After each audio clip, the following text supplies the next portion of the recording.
साथियों सुप्रभात। मैं डॉक्टर सुरेश पांडे। साइकिलिंग के साथ सकारात्मक चर्चा में आज हम चर्चा करेंगे विश्व के एक ऐसे डर के बारे में जिससे लगभग विश्व भर की 80% आबादी पीड़ित है और यह डर मृत्यु के बाद दूसरा सबसे बड़ा लगने वाला डर है। साथियों, इस फियर का नाम है ग्लोसोफोबिया। ग्लोसोफोबिया यानी कि फियर ऑफ पब्लिक स्पीकिंग। साथियों, जब भी कभी आपको किसी मंच पर वक्तव्य देने के लिए अथवा भाषण देने के लिए, व्याख्यान देने के लिए, ओरेशन देने के लिए आमंत्रित किया जाता है तो मन के अंदर एक अजीब सा डर होता है और इस डर को कम करने के लिए, पब्लिक स्पीकिंग आर्ट को मास्टर करने के लिए 5 P का ध्यान रखें। साथियों, पहला P है प्लानिंग एंड प्रिपरेशन। साथियों, जब भी कभी आपको किसी मंच पर व्याख्यान देना हो, किसी सभा में भाषण देना हो तो उसकी तैयारी एडवांस में करें और अपना भाषण अच्छी तरह से तैयार करें। दूसरा P है प्रैक्टिस प्रैक्टिस प्रैक्टिस।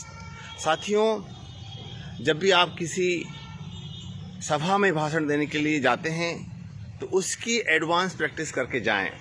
आजकल स्मार्टफोन सभी के पास उपलब्ध हैं। अपने स्मार्टफोन के माध्यम से आप प्रैक्टिस कर सकते हैं अथवा अपने परिजनों के बीच, अपने मित्रों के बीच आप प्रैक्टिस कर सकते हैं। तीसरा P है पॉज। साथियों, जब भी आप किसी पब्लिक प्लेटफॉर्म से बोलते हैं तो अपनी स्पीच के बीच में पॉज यानी कि कुछ शॉर्ट ब्रेक ज़रूर दें। कुछ सेकंड्स के लिए रुकें और उसके बाद अपना भाषण चालू करते चलें। बोलने के बीच में कुछ सेकंड रुकने से हमारा भाषण, हमारा व्यक्तित्व अति प्रभावी नज़र आता है। साथियों, अगला P है पीपुल कनेक्ट। जब भी आप पब्लिक स्पीकिंग, पब्लिक मीटिंग से अपना व्यक्तित्व डिलीवर कर रहे होते हैं तो अपनी आँखों का संपर्क, आई कांटेक्ट हमेशा ऑडियंस के साथ रखें। पीपुल कनेक्ट यानी कि लोगों के साथ आई कांटेक्ट बनाए रखें। चेहरे पर स्माइल यानी प्रसन्नता का भाव रखें जिससे कि आप नर्वस हैं, आप घबराए हुए हैं, ऐसा भान ऑडियंस को न हो।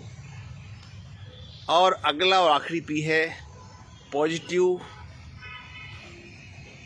Outlook and feedback. साथियों, जब भी आप किसी पब्लिक गैदरिंग में अपना भाषण देने जाते हैं तो हमेशा एक पॉजिटिविटी के साथ जाएं। ये सोच के जाएं कि आपका भाषण बहुत ही सफल होने वाला है। आप कल्पना करें कि आपके भाषण के बाद तालियां बजाई जा रही हैं और ऑडियंस बड़े प्रसन्न हैं। और फीडबैक के लिए हमेशा अपने भाषण के बाद क्वेश्चन आंसर के लिए कुछ समय ज़रूर रखें जिससे कि जो बातें आप अपने भाषण में नहीं बोल पाए हो वो क्वेश्चन आंसर के माध्यम से क्लियर हो सके। धन्यवाद। नमस्कार। डॉक्टर सुरेश पांडे, सुई नेत्र चिकित्सालय, कोटा।